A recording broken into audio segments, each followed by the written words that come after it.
Sairam, my dear students, in the previous session we discussed first Anglo-Maratha War, second Anglo-Maratha War and subsidiary alliance. Through the cunning policies, British were able to acquire more places in India. They were already successful in Carnatic region, in Bengal region and Hyderabad region, but two regions were impediment for their extension of their rule.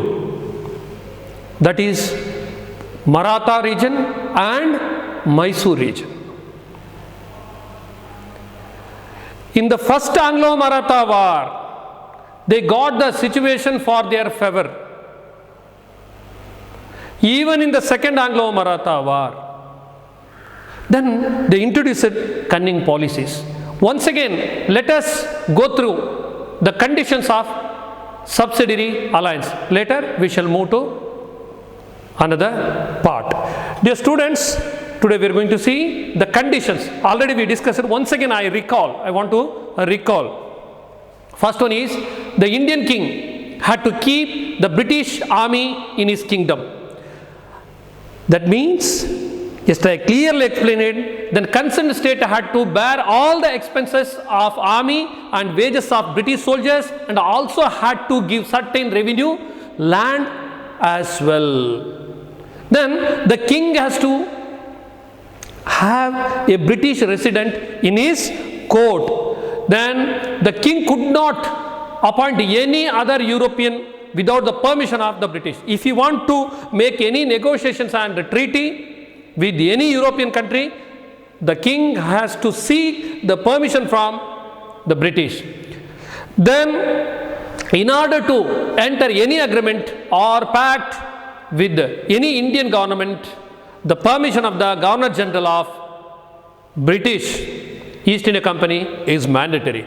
In return, all these services of the company would offer protection to the state from any internal and external aggression. See, they kept the army in the name of protection of the native ruler, but at the same time making the native ruler helpless.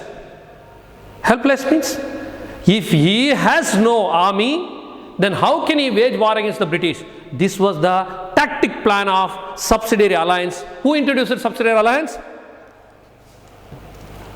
Who introduced subsidiary alliance? Lord Wellesley. Through the second Anglo-Maratha War, Maratha Peshwa agreed the subsidiary alliance. It was major setback on the part of Marathas and their integrity. You know why Shivaji was established Maratha kingdom? To protect the Swaraj, to protect the Haindavi Swaraj. That notion was crumbled in the second Anglo-Maratha War through signing subsidiary alliance.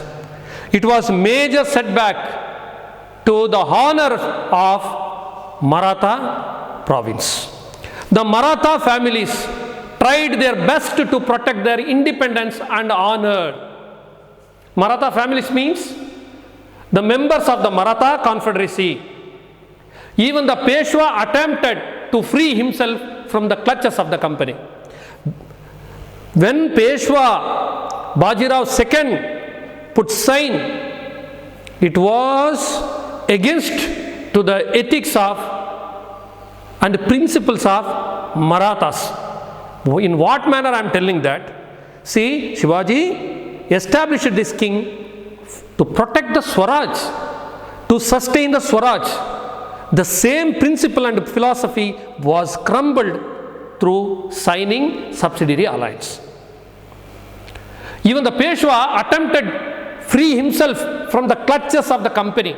The Peshwa attacked the British residency in Pune and burnt it down. See, an officer was deployed as a resident in Pune. He would see the internal matters of Maharashtra, and he would see and look after the army also. The same resident was defeated, that means attacked, and his residence was burned down. Appa Saheb of Nagapur, Malla Rao Holkar rebelled against the British and were suppressed ruthlessly.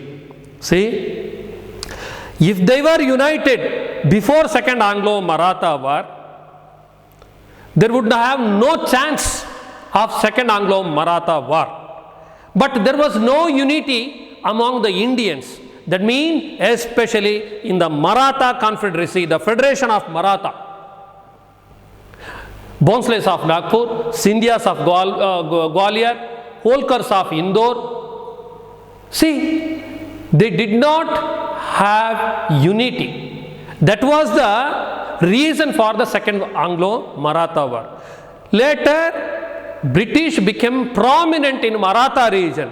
They had to accept all the treaty conditions of British. Finally, Peshwa Bajirao II fought against the British at Koregaon and Asti and later surrendered to the British. That means he was defeated by British. Even in this is called Third Anglo-Maratha War. Third Anglo-Maratha War. When did it occur? It occurred in the year 1817 and continued till 1818. Here Bajirao was defeated. They installed Pratap. See, here the British abolished the Peshwa post and granted pension to Bajirao II. They installed Pratap Simha.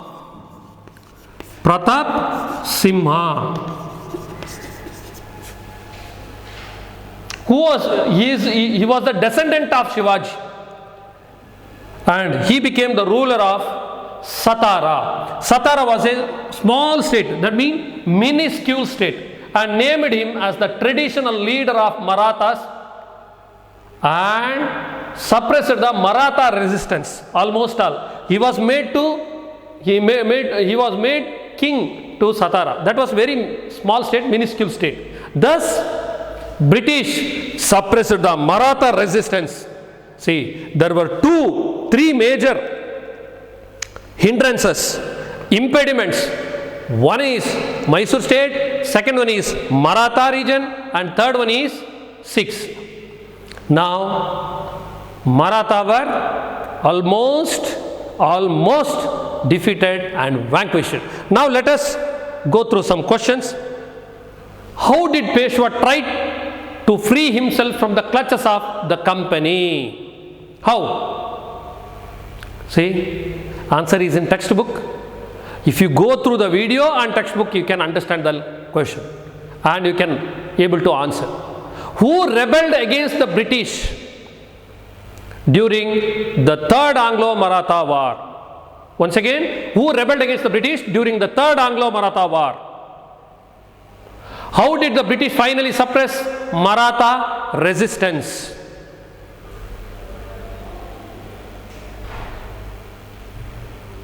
Who brought back to Satara kingdom? Who was brought back to Satara? Fourth question. Today's fourth question to answer. Pratap Simha was brought back. Okay, thus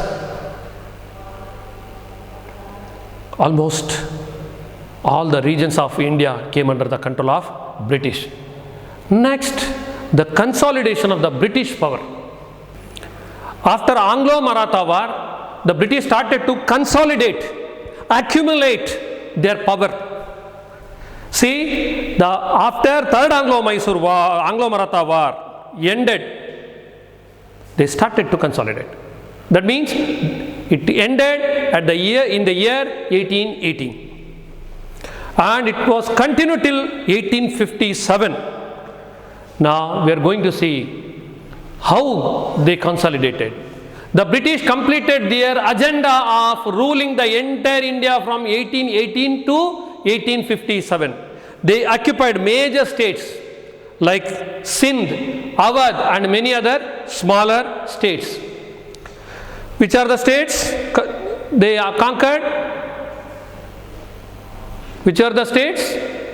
Awadh, Sindh and many other smaller states. Now we are going to see how they were successful in breaking the unity of Sikh and how did they conquer Sikh region.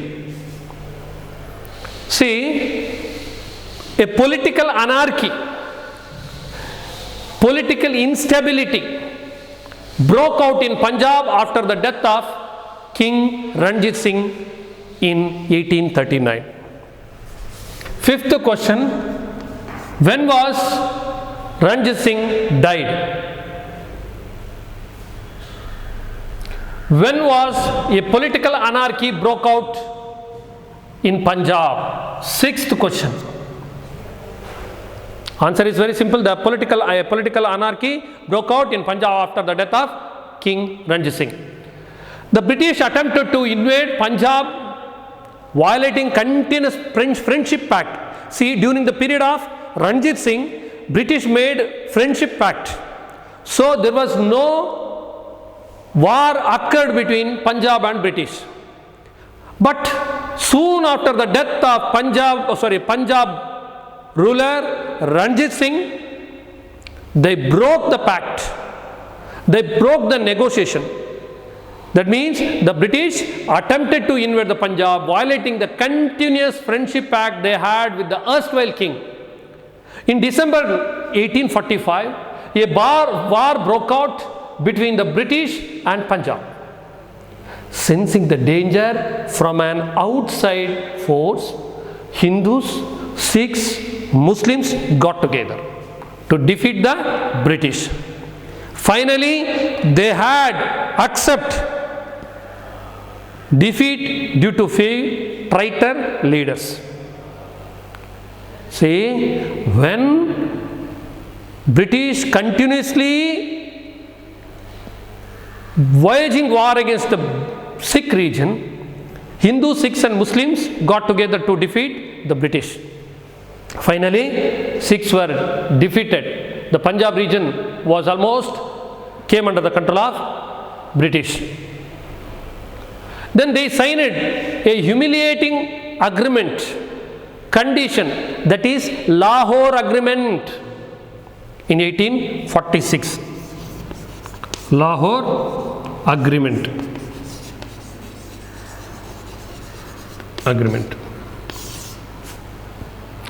With the British resident became the de facto ruler of Punjab.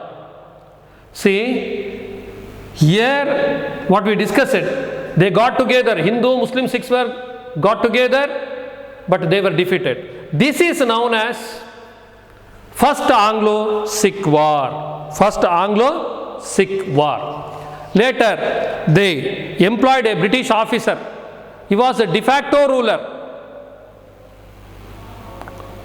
And he was a virtual ruler. Like this, Punjab became the dependent state of the East India Company. The Sikh opposed the attempts by British to rule Punjab directly. The opposition were led by Chattar Singh Attariwala in Lahore and Moolraj in Multan. They revolted against the British. Even here also, they did not tolerate the humiliation from the British. So they revolted against. Who are the prominent two persons? Chattar Singh Attariwala and Moolraj of Multan. Again, the people of Punjab were defeated. Finally, Lord Dalhousie merged the state of Punjab with British Empire. Now let us see some questions. What happened by the death of King Ranjit Singh? What was the reason for the war between Punjab and British? Which treaty was signed between the people of Punjab and British? Now let us see. These are all called Anglo-Sikh wars. Now another prominent figure here, that is Dalhousie. He was known for a famous, sorry, not famous, it is infamous cunning policy, that is doctrine of lapse. Dalhousie, who arrived in India as the Governor General in 1848. He made an attempt to integrate Indian princely states with the British Empire. His ambitious plan was to integrate all Indian princely states with the British Empire.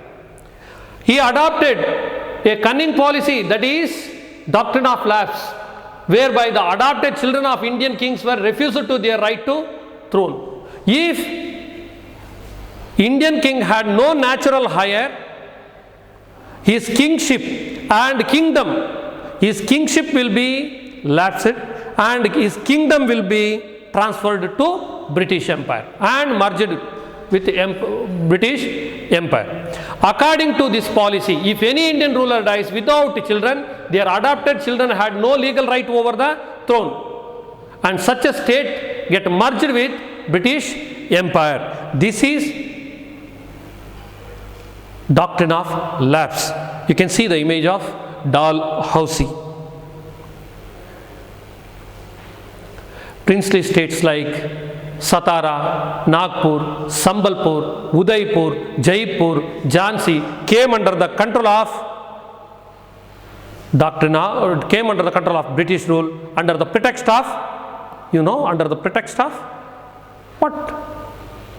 Doctrine of lapse. As the Governor General knew the conditions of these states, he used this policy as a political weapon. With the severe implementation of this policy, not only the princely families, even ordinary people who sympathetic to these kings rebelled against the company.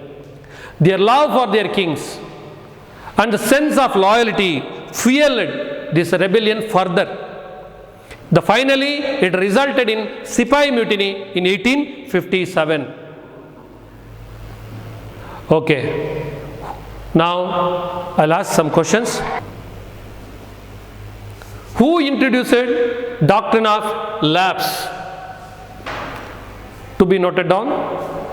Which are the states came under the control of British under the pretext of doctrine of lapse? These questions to be written in your notes as well as in your workbook. Don't forget to write answers. Just go through the video. Dear children, watch all videos without missing. Go through the video, go through the textbook. Keep reading, keep reading, keep reading. Sai Ram.